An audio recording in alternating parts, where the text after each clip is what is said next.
5-6 sene önce bir tekstil fabrikasında çalışıyordum. Şu an elhamdülillah yaklaşık 80 kişi ekmek kapısı olduk. Yerli ve yabancı firmalara çalışıyoruz tekstil olarak. Amacımız bunu daha da yükseltmek, bu sayıyı daha da yükseltmek. Yani memleketimize, bölgemize daha faydalı olmak.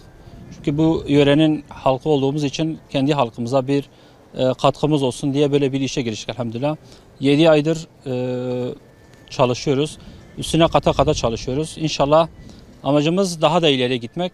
Bunun için de tabii tekstil hayatı insana dayalı bir sektör olduğu için sorun sıkıntılarımız çok fazladır. İnşallah hem devlet destekli hem de diğer konularda devlet bize daha destek verirse bunu daha da yükseğe çıkartabiliriz. Daha çok insana ulaşabiliriz, daha çok insan çalıştırabiliriz. Amacımız hem memleketimize hem halkımıza faydalı bir iş kapısı açmaktı. Elhamdülillah bu da bize nasip oldu. Dediğim gibi tekstil işi sektörü hep daha fazlasını, daha ilerisini istiyor.